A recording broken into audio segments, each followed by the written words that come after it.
Pessoal, Jair Bolsonaro foi o entrevistado no Jornal Nacional nessa segunda-feira, o primeiro da série de entrevistas que o Jornal Nacional faz tradicionalmente às vésperas da eleição presidencial. E é interessante a gente analisar tudo o que aconteceu ali, todos os temas tratados, e por isso eu estou gravando esse vídeo. Aliás, essa entrevista teve a cobertura, um react ao vivo do Kim Kataguiri e do Arthur Duval, que foi algo assim fantástico. Chegamos a ter mais de 60 mil pessoas acompanhando no canal do Arthur e no canal do Kim simultaneamente. Assim, uma demonstração clara de como o MBL derreteu, como a gente perdeu força, não é mesmo? Pois é, mas vamos lá. Primeiro, antes de começar, eu queria pedir para você me seguir nas redes sociais, Cristiano Beraldo BR, aqui no YouTube, vários vídeos com temas extremamente importantes e que você pode conferir tudo lá. Se inscreva, ative o sininho para você saber sempre que tiver vídeo novo e me acompanhe no Instagram, no TikTok. Aliás, eu estou com o TikTok, está cada vez melhor, então Cristiano Beraldo BR. Vamos lá, primeiro a gente precisa entender o contexto em que essa entrevista aconteceu. Bolsonaro vem, desde a eleição em 2018, construindo uma imagem de que a Globo é a sua inimiga. Na verdade, ele veio construindo que a imprensa, em geral, era a sua inimiga, a imprensa tradicional, mas ele elegeu a Globo, que era o maior canal, o maior veículo de comunicação do Brasil, como a sua inimiga, o seu alvo preferencial nessa batalha, porque a estratégia do Bolsonaro é sempre se vitimizar. Lá em 2018, no dia da posse, por exemplo, ele armou uma armadilha para os repórteres da Globo que iam fazer a cobertura da posse, colocou eles no meio da multidão de forma que eles não tinham como sair nem para ir ao banheiro, nem para tomar uma água, enfim, todas as oportunidades que ele teve, ele foi hostil com a Rede Globo e com os repórteres da Rede Globo. Mas a gente está chegando no ano eleitoral e Bolsonaro hoje é assessorado pelas maiores raposas da política brasileira. Ele tem ao seu lado o Valdemar da Costa Neto e o Ciro Nogueira, que inclusive é o seu ministro da Casa Civil, que estão orientando o Bolsonaro a cada etapa dessa jornada de reeleição. E, obviamente, era essencial que Bolsonaro trilhasse um caminho de paz com a Rede Globo. É lógico que ele não ia voltar atrás em todos os ataques que ele fazia. Era preciso enviar uma sinalização clara de que a Globo não precisava temer a renovação da sua concessão. E aí a gente vê que os valores transferidos pela Secom para a Rede Globo estão altíssimos. Bolsonaro tem gasto centenas de milhões de reais com comunicação, distribuindo nos veículos de comunicação, não só na Jovem Pan e naqueles portais que se especializaram em defender o governo, mas também nos veículos tradicionais. Então, o clima que ele encontrou ali na chegada do Jornal Nacional era um clima frio, mas o jogo de corpo, o trato, era um trato já que considerava todo esse contexto, a dependência da Globo do Bolsonaro e a dependência do Bolsonaro da Globo. Então, esse cenário estava absorvido tanto pelo entrevistado quanto pelo entrevistador. No começo da entrevista, Bolsonaro foi perguntado sobre as eleições, sobre os ataques que ele fez às urnas e, especialmente, ao ministro Alexandre de Moraes, a quem ele chamou de canalha. Primeiro, você não está falando a verdade quando fala xingar ministro. Isso não existe.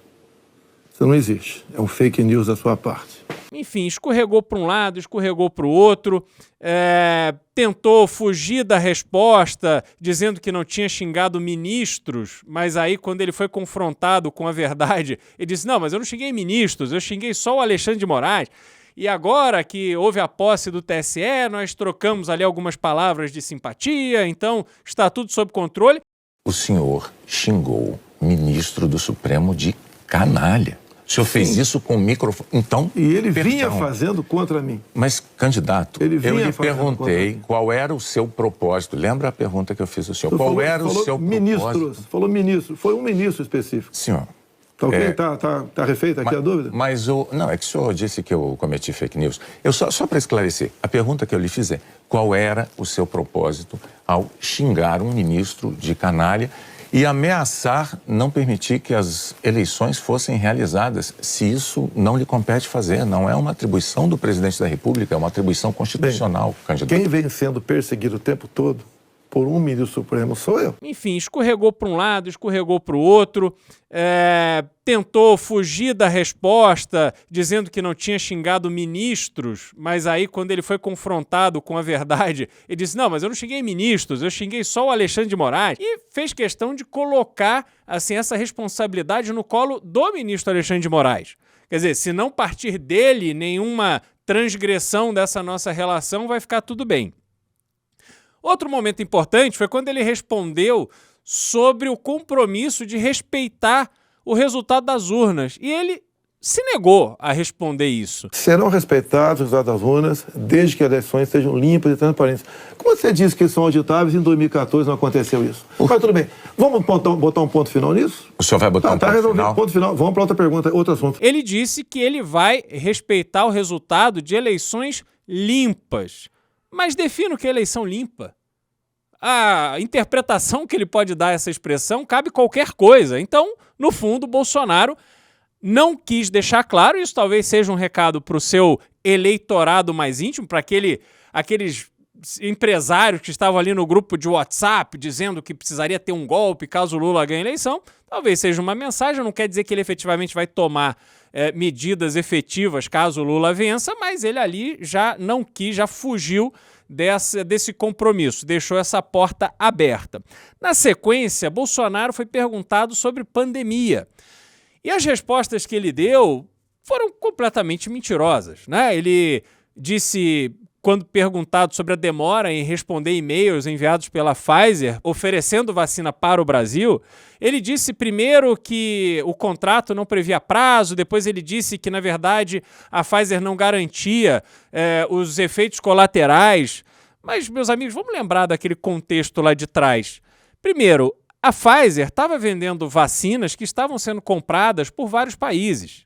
E as vacinas, obviamente, elas têm efeitos colaterais em maior ou menor grau.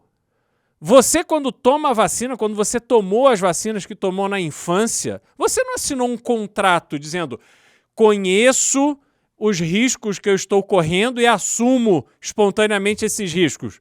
Você vai lá, tem que tomar a vacina contra a polio, você vai lá e toma. E acabou. No fundo, a gente é vacinado para se proteger. E as vacinas têm um resultado efetivo. No caso da pandemia, havia preocupação porque era uma vacina nova para uma doença nova. Entretanto, o tipo de vírus, que é o coronavírus, é um vírus estudado há décadas. E aí, os laboratórios farmacêuticos correram para fazer a vacina. Obviamente, a gente ia ter que lidar com o desconhecido nesse caso, mas em todos os países onde a vacinação começou, as mortes caíram. Isso aconteceu no Brasil. O problema é que a gente poderia ter iniciado a vacinação aqui antes e milhares de vidas poderiam ter sido salvas. Mas Bolsonaro não quis assumir a sua responsabilidade. Ele foi questionado pela Renata Vasconcelos, inclusive a respeito de ficar imitando as pessoas com falta de ar. E ele disse, simplesmente não respondeu, foi fugindo daqui, fugindo dali. Teve a ousadia de dizer que o Brasil é o país que melhor administrou a pandemia e que ele estava certo desde o início, que haveria de se ter cuidado com pessoas com comorbidade e os idosos, mas que as outras pessoas precisariam trabalhar, dizendo que o Brasil teve lockdown de meses. Isso é mentira. Lockdown é o que aconteceu na China, que ninguém podia sair de casa e ninguém saía de casa. Isso é lockdown. Tudo fechado, polícia na rua, ninguém sai. Aqui no Brasil, não. Obviamente, houve uma desaceleração da atividade empresarial, mas as pessoas mantiveram a sua liberdade. Vários governadores impuseram fechamento de comércio, é óbvio, esses problemas todos a gente sabe, mas não foi só aqui no Brasil. Isso foi no mundo inteiro. Nós, de novo, estávamos lidando com o desconhecido e o Bolsonaro simplesmente quer se colocar como o grande gestor de pandemia do mundo. que é uma coisa assim de gente muito cara de pau, porque todos nós sabemos que essa não foi a realidade. Enfim, então pandemia, que era um assunto ruim para ele responder, obviamente, foi explorado, mas também assim não houve uma colocação, uma atuação da Renata Vasconcelos e do William Bonner que tenha pego o Bolsonaro no contrapé. Ele deu as respostas que ele dá para o eleitorado dele, que ele dá nas lives que ele faz, que ele dá nas abordagens que ele recebe, que ele dá nas entrevistas da Jovem Pan. E aí são os argumentos que todo o pessoal da imprensa bolsonarista fica repetindo para tentar tornar verdade. Outro ponto foi a economia, aonde ele se esquivou da responsabilidade dizendo que pegou o Brasil numa situação de economia muito frágil, o que não é verdade. Na verdade, ele pegou o Brasil vindo de uma administração do Michel Temer, que era uma curva ascendente para a economia brasileira, e aí ele alega que sofreu primeiro com a seca, depois com a pandemia e agora com a guerra da Ucrânia. Mas a gente precisa lembrar que o Brasil, como qualquer país, está sujeito a influências diversas. Tanto da seca, que é o clima. Nós tivemos um período de seca no Brasil. A gente teve um período em alguns lugares, de racionamento de água e energia ali caríssima para tentar diminuir o consumo. Mas aí eu pergunto o seguinte: quais as iniciativas efetivas que foram tomadas pelo governo Bolsonaro para diminuir a nossa fragilidade, a nossa exposição para esse tipo de crise? Meus amigos, nenhuma. O que eles fizeram foi licitar termoelétricas que funcionam a um custo altíssimo de energia, que o governo paga para elas ficarem desligadas quando não precisa da energia das termoelétricas, que é o pior negócio possível. Mas a gente não viu a melhora da eficiência do nosso parque hidroelétrico, por exemplo. O Brasil tem inúmeros rios com potencial de geração de energia. A gente tem energia eólica, a gente tem geração de energia solar, mas a gente não vê grandes projetos nem para redução do consumo de energia da própria estrutura governamental, tanto no âmbito federal, quanto estadual, quanto municipal, e a gente também não viu uma grande atividade para melhorar a nossa base de geração de energia. Então, ele foi se saindo com essas histórias, com essas desculpas, falou da pandemia, que era o fique em casa e a economia vê depois, que, na verdade, essa gestão não foi feita pelo Jair Bolsonaro, porque ele se eximiu da responsabilidade de ser o gestor do Brasil naquele momento. Ele próprio transferiu essa responsabilidade para os governadores e prefeitos, para depois poder apontar o dedo para os seus inimigos políticos e dizer que eles eram os incompetentes, mas o Bolsonaro mesmo não fez absolutamente nada para evitar problemas ou não trouxe um plano pronto para que os governadores e prefeitos pudessem seguir. Então, enfim, também um tema que ele não consegue justificar o nosso buraco econômico em razão dessas circunstâncias que aconteceram, e a guerra da Ucrânia, que é um evento mais recente, que obviamente criou uma rearrumação no abastecimento tanto de combustível, porque nós ainda dependemos do óleo diesel importado, óleo diesel que hoje está R$ 2,00 mais caro do que a gasolina, o que é uma coisa assim inédita no Brasil, mas que ele está compensando o caminhoneiro, que era quem poderia fazer greve, manifestação, com o vale que ele está dando de R$ 2.000 para cada caminhoneiro, e com isso o caminhoneiro consegue minimizar o seu prejuízo conforme o preço do frete não está reajustado. Enfim, então, cenário econômico, ele não deu nenhuma justificativa para a plausível, ele não deu nenhuma justificativa plausível, ele não colocou na mesa nenhum plano, nenhum projeto econômico que nos leve a crer que a gente vai sair desse enrosco. Ao contrário, o nosso rombo fiscal para o ano que vem já é na casa de 50 bilhões e, se depender dele, até as eleições é capaz dele acelerar mais para que a gente fique com um rombo ainda maior no ano que vem, contanto que ele garanta a sua reeleição. Então, eleição a gente vê agora, economia a gente vê depois. É mais ou menos isso que ele tem falado. Falou sobre o meio ambiente, foi perguntado sobre aumento de desmatamento, enfim, deu respostas também, de novo, ensaiadas, que ele já está ali preparado para responder. disse que a Amazônia é muito grande, que cabe toda a Europa Ocidental dentro dela, que é muito difícil de monitorar, que ele está cumprindo a lei e blá, blá, blá, blá, blá. Aponta o dedo para a Alemanha, porque a Alemanha usa combustível fóssil. Agora, é óbvio que a Alemanha usa combustível fóssil, porque ali existe um problema ainda de dependência do diesel, sobretudo do diesel russo, por uma questão de aquecimento. O inverno lá é extremamente frio e existe um sistema de aquecimento das residências e dos prédios comerciais, dos prédios públicos, que depende desse óleo diesel. Então, o problema ali é um problema que não tem nada a ver com desmatamento. A pergunta era sobre meio ambiente e desmatamento. E aí ele vem com esse argumento, tentando sugerir que a Alemanha não pode falar nada de ninguém, porque ela está usando combustível fóssil. Mas eu acho saudável lembrar que a Alemanha, apesar disso, ela investia dinheiro, dava grana, acho que agora ela não dá mais, por tudo isso que aconteceu, para ajudar no monitoramento da Amazônia e redução do desmatamento. Então, enfim, cada um ajuda como pode, não adianta o Brasil agora ficar apontando o dedo para um parceiro econômico, comercial tão importante, estratégico como a Alemanha. Na sequência, entraram no tema da política.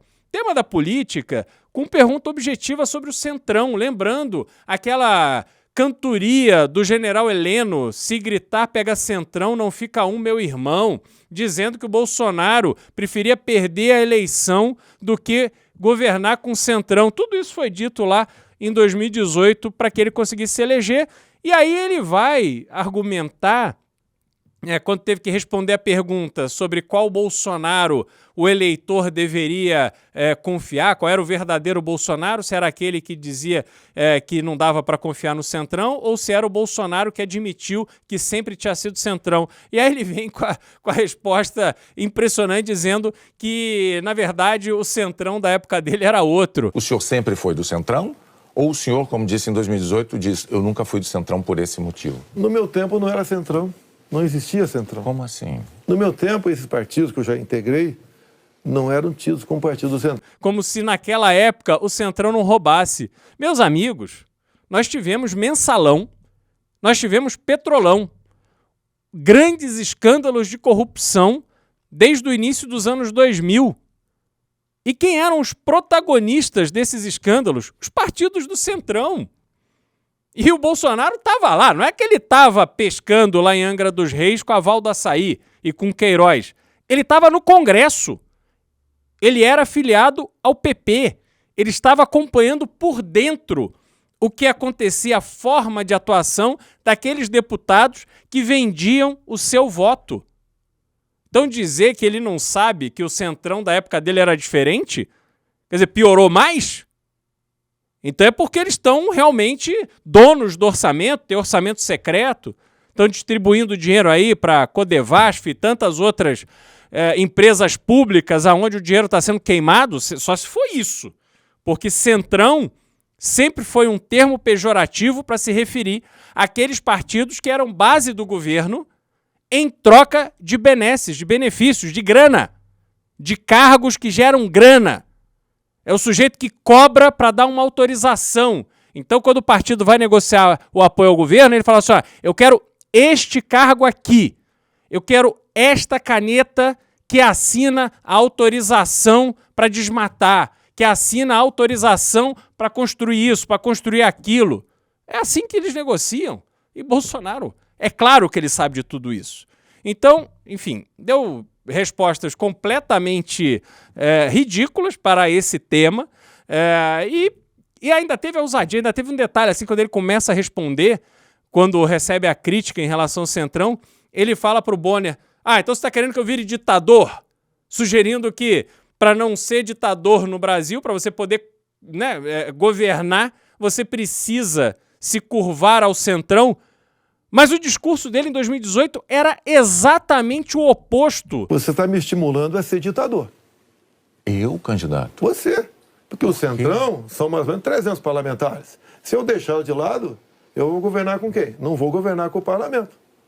Então você está me estimulando a ser um ditador. Que conversa é essa, Bolsonaro?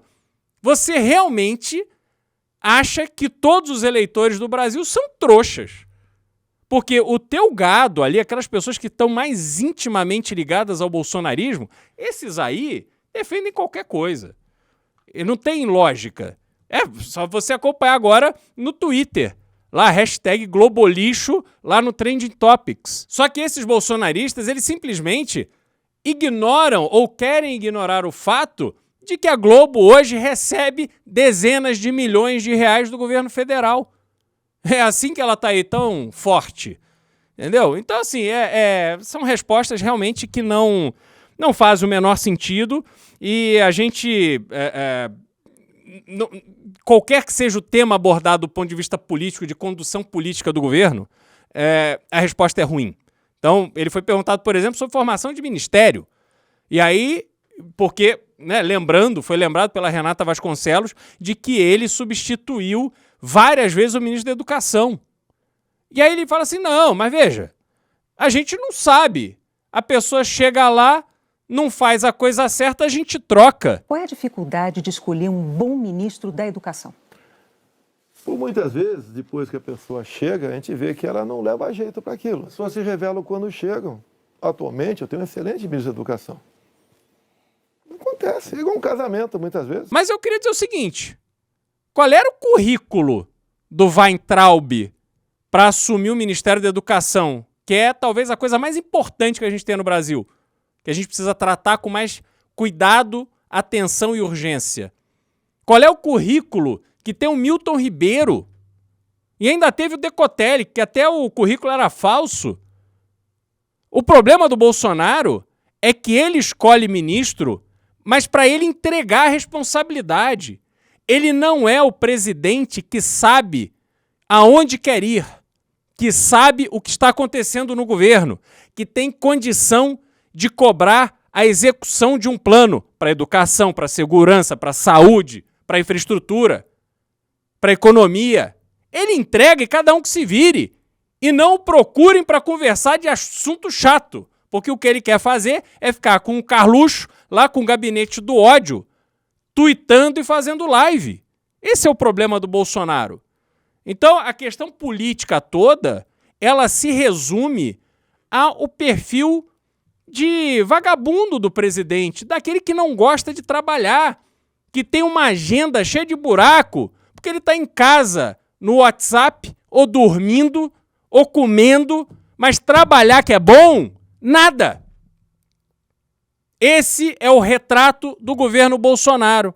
E aí, no final, quando ele teve lá 1 minuto para falar livremente, ele vem dizer que ele diminuiu a gasolina sem canetada. Hoje você nota o preço do combustível caiu assustadoramente, nada de canetada, com o trabalho nosso junto ao parlamento brasileiro, conseguimos R$600 de Auxílio Brasil para 20 milhões de pessoas mais pobres. Meus amigos, foi aprovada uma lei a pedido do governo que coloca um teto na tributação de CMS do combustível nos estados. Bolsonaro não operou dentro da Petrobras para melhorar a eficiência, diminuir o custo do refino, aumentar a concorrência na produção de combustível, facilitar a importação, melhorar a infraestrutura portuária para receber mais navios trazendo combustível próprio, trazendo combustível pronto que possa concorrer no mercado interno. Não.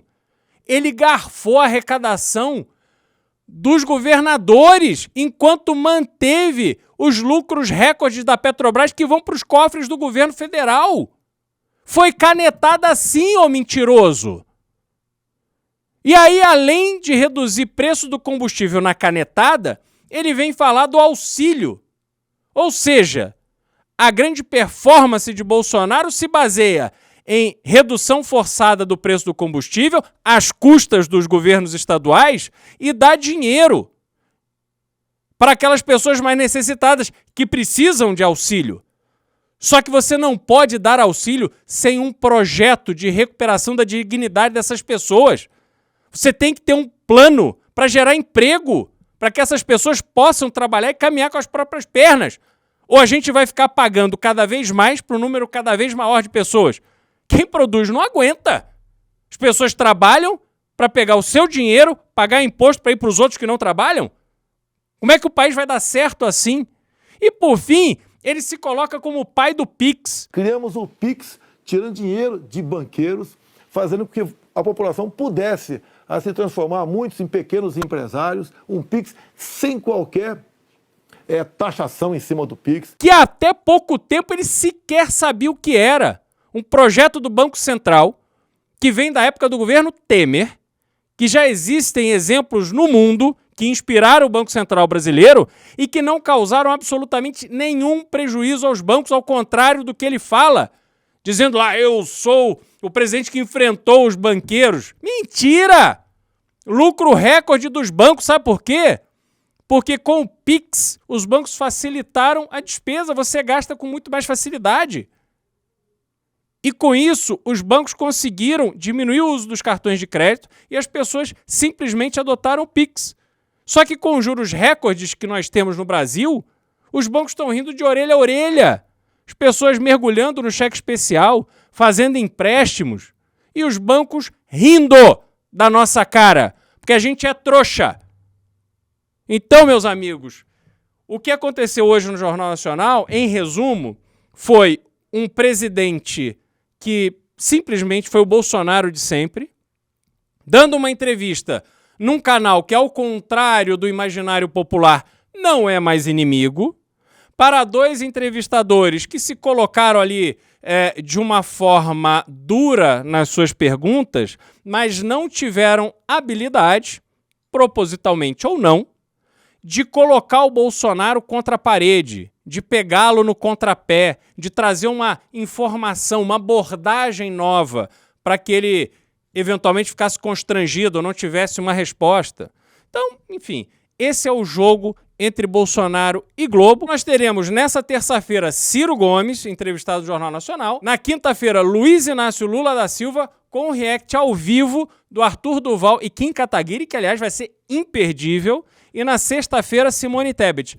Para cada entrevista, eu vou gravar um vídeo fazendo essa análise. E, para terminar, eu peço para você deixar o like nesse vídeo, compartilhar e me seguir nos meus canais Cristiano Beraldo BR, no YouTube, no TikTok, no Instagram. E vamos lá. Muito obrigado.